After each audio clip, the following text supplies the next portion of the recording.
light is really crazy, but not for the reason that you'd expect. Now you're probably thinking that I'm going to say that he's good with Kafka, and then he's good sex appeal.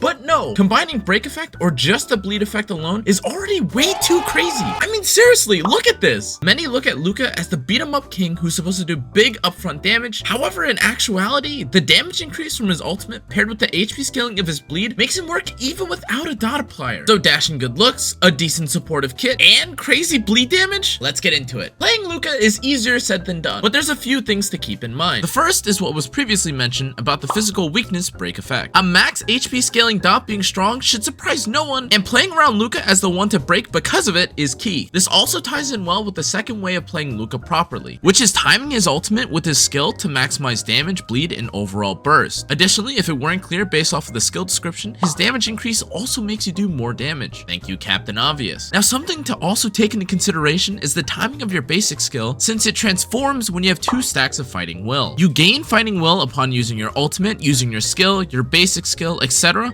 but you gain more from using your ultimate, so use that to your advantage. In terms of playing him with nihility characters, using Luka first to then gain more damage on characters like Sampo or Kafka is ideal. But in case you're a Giga Chad who wants to use him by himself, just make sure to have the buffers go first. The only caveat to this is if you want Luka to go first and receive a free extra turn from Bronya immediately after. She isn't the most effective though, since you lose a little bit of value with no crit damage considering the way that you build Luka. But that's for a later section. When it comes to light cones, there are plenty of options for Luka, and ultimately it comes down to which you have and which is the highest super imposition. Light cones like Good Night and Sleep Well is perfect for carry Luka, whereas Resolution shines as Pearls of Sweat, and Eyes of the Prey work when trying to fixate on effect hit rate builds. Now you can always mix and match, have a little bit of effect hit rate here, damage there, and that's the beauty of Luka. He works in a similar fashion to Wukong, since both can work as pseudo or full DPSs depending on your investment and Eidolons, but also works great as supportive enablers, buffers, debuffers, etc. An important side note about his light cones is that he also gains a ridiculous amount of value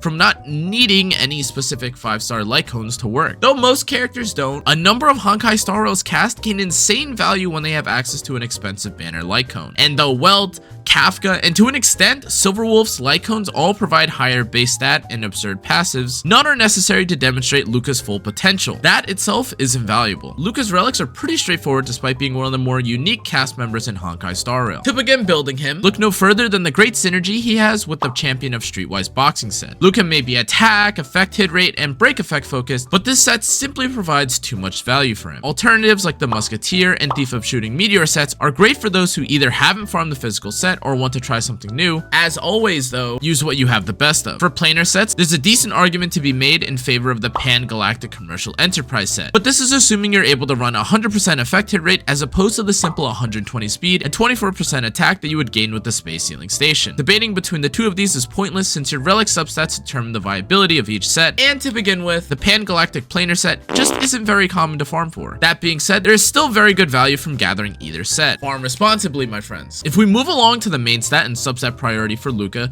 there are a few cases where you have flexibility. In terms of effect hit rate, break effect, and attack balancing, Luka has a few breakpoints or priorities, and it's up to you to decide what you value more. In order to land debuffs against most enemies, looking for north of 60 effect hit rate guarantees this. If looking to make use of break effect, finding as much as possible is ideal. And in most standard Luka builds, finding a mix of effect hit rate while having as much attack as possible is the play. Now what that means for main stats and substats is as follows. Speed boot and physical orb are what you're looking for on all builds. Running an attack percent orb for your average dot build is nice. A break effect rope is optimal for a break effect focused setup, and the chest you'll be using is dependent on the substats you roll, but assuming you have enough effect hit rate from other sources, attack percent slots in nicely. That's a lot to digest and take in, so to simplify, if you aren't doing something really quirky, run attack percent rope, effect hit rate chest, speed boot, physical orb, and see what lands. As a final note, make sure not to die and have enough HP to survive getting hit by AoEs. Now when it comes to impact, no pun intended, Luka's Eidolons pack a punch. His first Eidolon is one of the most noticeable, with a 15% damage increase when a bleed is present. This should happen frequently, of course, since his entire kit revolves around bleeds, but this is complemented by an equally noticeable second Eidolon that gives an additional stack of fighting will whenever using your skill on an enemy who is weakness broken. This is reminiscent of Su Sheng and the value that comes from hitting an enemy post weakness break, but it does fall a bit flat considering it's not a skill point return and rather an increase to overall fighting will. That being said, it's still nice in an overall damage damage increase. Luka's 4th Eidolon provides up to 20% increased attack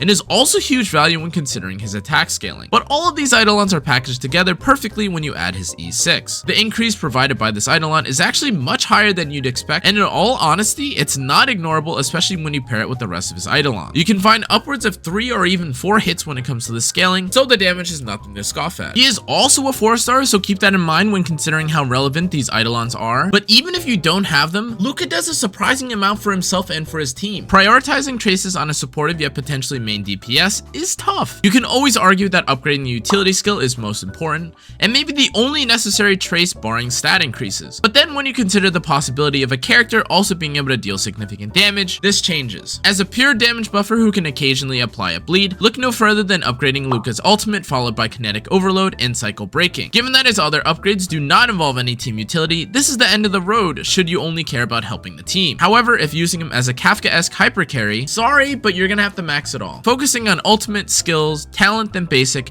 is one way you can prioritize the trace farming for DPS Luka, but as I mentioned, they're all ideally maxed out, so the order will eventually not matter at all. Luka may not be the flashiest, okay that's a lie, or the greatest damage dealer of all time, but what he lacks in this department, he makes up for being multi-purpose. As previously mentioned, there are dozens of reasons to take Luka into a team, whether it's for his individual damage capabilities, his utility as a damage increaser, or just as a physical break effect. All are valid reasons to use him. What that means for team comps is that 2 different paths can be taken while drafting characters around him. The first path involves surrounding him with nihility characters like Kafka, Sampo, and rounding out the team with a healer or preservation character, and the second involves using him as a standalone damage dealer, which may prove to be more difficult but can still work with enough investment. Now within each playstyle, there are more accessible characters to accompany Luka, but here's what I found to work best from my testing. An easy to build team involving Asta, Luka, Natasha, and the Fire Trailblazer allows for constant breaking, shielding, healing, cleansing, and turn cycling. This team showcases the value of breaking and also allows for more skill point freedom considering how efficient these characters are with them. If you manage to get low, Natasha and the Fire Trailblazer both have panic buttons to clutch out situations, but realistically, they're just safety nets so that your Asta and Luka can break endlessly while applying debuffs. The speed and attack increases from Asta are also nice on this team considering the Fire Trailblazer gets more shields off and Luka gets more opportunities to use his skill. But this team can skyrocket in potential if you change out the safety nets for something like Luocha, Ting Yun, and allow Luka to go to the moon with damage. Like Kafka, he does have a bit of a weakness in losing some value if you're a Yukong and Bronya enjoyer, but either way, Bronya definitely still poses value given her free turn. Just keep that in mind. If we use the more traditional team that comes with nihility based characters, look no further than the Kafka Showcase 101 comp involving herself, Luka, Sampo, and one Flex. This team abuses the dot increases from Kafka, the constant debuffs from Sampo, and the overall dots plus damage increases from Luka in order to debuff the hell out of any team. Now while you can certainly replace characters like Kafka or Sampo with Hook or other dot related characters like Serval, the Flex 4th pick can also drastically change based on encounter. In any case, the goal of this team when properly executed is to kill the toughest of enemies quickly regardless if it's singular or plural. It'll just take a bit longer to apply the dots first. Another mix-up can be the replacement of a healer or preservation character with a buffer assuming minimal damage is taken. At the end of the day, however, both playstyles will work, especially with how strong the current Memory of Chaos buff is, but that doesn't mean that these teams won't work even after it's gone. That's gonna be it for this Luka guide though, guys. If you like this content, make sure to like, let me know what you think about Luka in the comment section down below, turn on the notification bell, subscribe, turn on the notification bell and subscribe. As always, if you want to follow my Twitch, Twitter, Discord, and all that jazz in order to keep up to date, Theorycraft, etc., be sure to do so. Thanks so much, guys. I hope you learned something from this video. I'll see you all next time. Adios.